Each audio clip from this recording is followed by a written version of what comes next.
22 जनवरी को लेकर पूरे देश में उत्साह का माहौल है। प्रभु श्री राम जी की प्राण प्रतिष्ठा को लेकर जगह जगह उत्सव की तरह लोग मना रहे हैं। इसी सब को लेकर आज हम माँ बाला सुंदरी की ट्रस्ट के जो अध्यक्ष है पंडित सत्येंद्र शर्मा जी के पास पहुंचे हैं। आइए उनसे बात करते हैं। सर, 22 तारीख को लेकर क्या तैयारियां हैं? हमारा 14 तारीख से कार्यक्रम चल रहा है। सुंदरकांड और भजन कीर्तन का आयोजन डेली हो रहा है और प्रसाद वितरण होता है। 22 तारीख को हम दीपावली के रूप से मनाएंगे और 22 तारीख में सुंदरकांड और कीर्तन और भंडारे का आयोजन कर रहे हैं और पूरे क्षेत्र में खुशी की लहर है। अच्छा, देश के शंकराचार्य जो हैं इसको लेकर विरोध करते नजर आ रहे हैं, तो क्या कहना चाहेंगे? देखिए, वैसे तो चारों शंकराचार्य विपरीत बोल रहे हैं कि भाई ये गलत है, मंदिर अधूरा है, ऐसा नहीं हो सकता ऐसे, लेकिन ये एक आस्था का बिंदु है। किसकी किस चीज के प्रति कितनी आस्था है ये उन लोगों का पर्सनल मत है। उसके मत के बारे में मैं कुछ नहीं कह सकता। राष्ट्रीय पिछड़ा वर्ग के कुछ लोग, उनका कहना है कि खुदाई में बौद्ध की प्रतिमा निकली है और वहां पर बौद्ध का ही मंदिर बनना चाहिए, तो क्या कहना चाहेंगे ऐसे लोगों के लिए? अगर वहां बौद्ध की प्रतिमा निकली है तो बौद्ध का भी सम्मान सुरक्षित रखा जाना चाहिए। उनका भी एक मंदिर का निर्माण अगर करा दिया जाए तो और अच्छी बात है, लेकिन ये भी आपसी सहमति के आधार पर ही है। अगर सहमति है और वहां पर बौद्ध की प्रतिमा निकली है तो उनका भी सम्मान होना चाहिए। ये सभी बैठ के इसके बीच का रास्ता निकाले।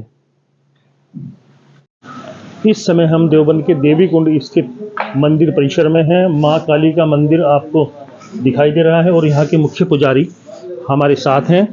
22 जनवरी को लेकर पूरे देश में रामलला की प्राण प्रतिष्ठा को लेकर उत्सव की तरह मनाया जा रहा है। इसी संबंध में हम बात करेंगे जो मुख्य पुजारी हैं उनसे। पर क्या कहना चाहेंगे 22 जनवरी को लेकर किस तरह की तैयारियां आप देख रहे हैं? सबसे पहले जय श्री राम। देखिए प्रदीप भैया, जो 22 तारीख को रामलला प्रतिष्ठित होने वाले हैं अपने भवन में, ये कोई हंसी मजाक या खेल का विषय नहीं है। क्यों? क्योंकि पिछले 500 वर्षों से ये एक संघर्ष और बलिदान की दास्तान है। संघर्ष, सबसे पहले संघर्ष उन महंतों, उन पुजारियों का है रामगढ़ी के, जो उस वक्त वहां पर मौजूद थे जब हमारा मंदिर श्री राम जी का तोड़ा गया था। फिर नागा साधुओं का संघर्ष, फिर वैष्णव साधुओं का संघर्ष, फिर अनेकों महाराजाओं की सेनाओं का संघर्ष और बलिदान, और उसके बाद कार सेवकों का संघर्ष।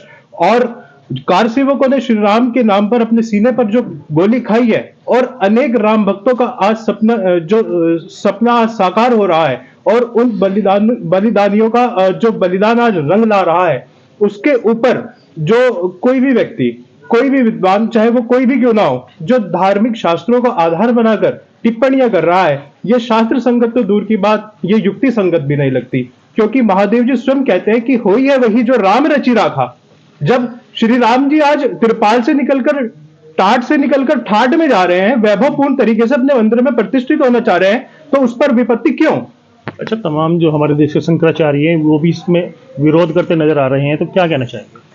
मुझे नहीं लगता कि ये शंकराचार्य जी, जो शंकराचार्य होते हैं, उनका स्थान बहुत बड़ा होता है और उनके लिए जनमानस में बहुत ही सम्मान की भावना होती है। लेकिन जब जनमानस उनका सम्मान कर रहा है, लेकिन वे जनमानस की भावनाओं को इस समय सम्मान करते नजर नहीं आ रहे। तो 22 तारीख को लेकर आपकी स्तर पे किस तरह की तैयारी की जा रही है?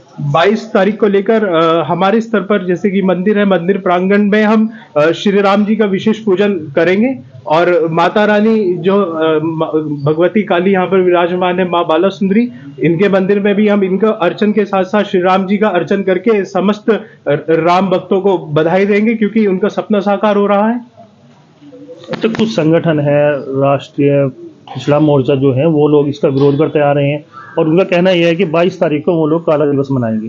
क्या कहना चाहेंगे ऐसे लोगों के लिए? देखिए, जो भी इस विषय में कह रहे हैं, राम से तो मुझे लगता है असुरों को डर लगता है। उनका कहना यह है कि जो वहां पर जो खुदाई हुई थी उसमें बौद्ध की प्रतिमाएं मिली है। नियम अनुसार वहां पर बौद्ध का मंदिर बनना चाहिए था, राम जी का नहीं। क्या कहना चाहेंगे? तो क्या जो अब तक ये सब संघर्ष और बलिदान चल रहा था, वे सब बेवकूफ थे, वे मूर्ख थे जो राम के नाम पर वहां मर गए और राम के नाम पर उन्होंने अपने सीने पे गोलियां खाई हैं? वे बेवकूफ थे। आज उनका सपना साकार हो रहा है। ये सब खेल चल रहा है कि वहां पे राम का नहीं किसी और का मंदिर बनना चाहिए था। मुझे नहीं लगता ये बात, इस बात में कोई दम है। क्या कहना चाहेंगे ऐसे लोगों के लिए? मैं ऐसे लोगों के लिए यही कहना चाहूंगा, मुझसे क्या कहूं, मैं तो प्रभु श्री राम से कहूंगा कि राम राज्य आ रहा है, सबको सद्बुद्धि मिले। क्या बौद्ध को मानने वाले हिंदू की श्रेणी में नहीं आते? कहा तो ये भी जाता है, कहा क्या ये बौद्ध अवतार बल्कि विष्णु जी का ही अवतार माना जाता है, 23वां अवतार बौद्ध अवतार। अब वे लोग क्या समझते हैं क्या नहीं समझते इस बारे में, बल्कि जहां तक मेरी समझ और जानकारी है, जो संविधान है उस पे जो सबसे फ्रंट पे जो तस्वीर है वो प्रभु श्री राम की है, पुष्प विमान से आते हुए। तो इसलिए श्री राम का अस्तित्व तो नकारा नहीं जा सकता, बिल्कुल भी, कहीं से कहीं तक भी नहीं। उन लोगों ने 22 तारीख को काला दिवस मनाने का आह्वान किया है, क्या कहना चाहेंगे? हम इसके पक्ष में बिल्कुल नहीं है, क्योंकि मुझे नहीं लगता जो सनातनी है, जो जिनकी श्री राम में आस्था है, वे श्री राम का ही सेवा और प्रसाद पाएंगे 22 तारीख को। ये थे हमारे साथ माँ काली मंदिर के मुख्य पुजारी निमित स्वरूप जी। यह सफर हमारा जारी रहेगा, आगे भी देखते रहिए सच रामायण के। वरिष्ठ अधिवक्ता ठाकुर सुरेंद्रपाल जी इस समय हमारे साथ हैं। सर, कौन कौन से हिंदू संगठनों से आप जुड़े हुए हैं? मैं भैया जी 1994 से 2004 तक शिवसेना में रहा, तहसील प्रमुख, जिला महासचिव। उसके बाद हिंदू जागरण मंच में जिला अध्यक्ष रहा और 10 साल रहा मैं प्रांतीय उपाध्यक्ष।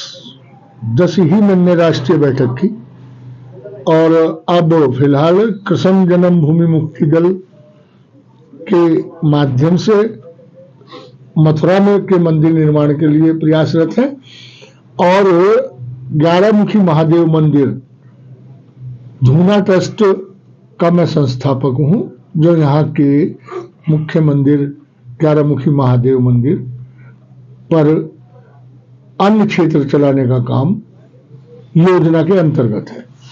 22 जनवरी को अयोध्या में प्रभु श्री राम जी की विधि विधान से उनकी मूर्ति की वहां पर स्थापना कर दी जाएगी, तो इस संबंध में क्या तैयारियां आपकी, किस तरह से देख रहे हैं?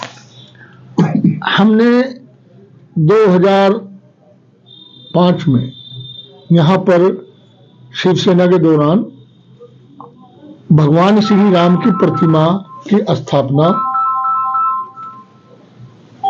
11 मुखी महादेव मंदिर पर अन्नपूर्णा माई के बराबर में की थी। शोभा यात्रा निकाली थी और वहां मूर्ति की स्थापना की थी, जिसमें भगवान श्री राम तीर कमान इस तरह लिए हुए स्थापित किए थे। 11 बार हमने निरंतर मूर्ति के बाद सरकार की सद्बुद्धि के लिए वहां यज्ञ हवन किए थे कि राम मंदिर बनाने के लिए भगवान इन्हें सद्बुद्धि दें, लेकिन सब ऐसे ही चलता रहा। अब माननीय मोदी जी के नेतृत्व में और योगी जी के सानिध्य में जो काम अयोध्या के अंदर भगवान श्री राम के मंदिर के निर्माण का हुआ है, हम अपने आप को बहुत सौभाग्यशाली समझते हैं और ये हमारा सौभाग्य है कि हमें अपने जीवन काल में जो उम्मीद भी नहीं थी, हमें ये मंदिर बनता हुआ दिखाई दे रहा है।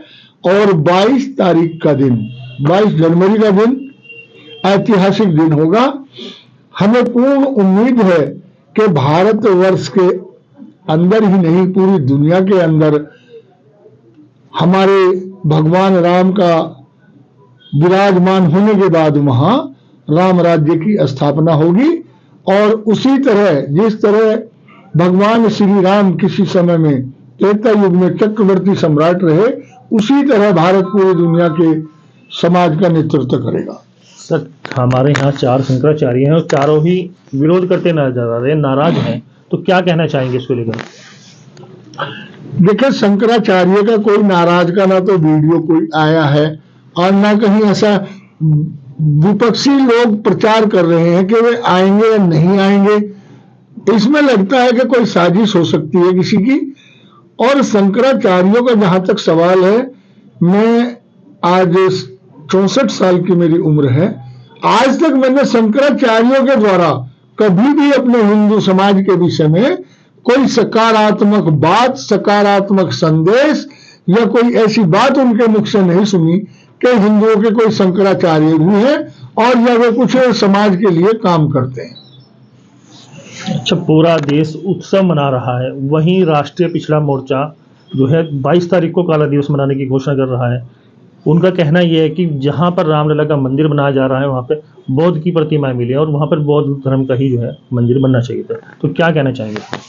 अगर कोई इस तरह काला दिवस मनाने की कोशिश करेगा या हमारे राम के काज में बाधा उत्पन्न करने का प्रयास करेगा तो हम भी उनका मुंह काला करके उनके घर वापस भेज देंगे उन्हें।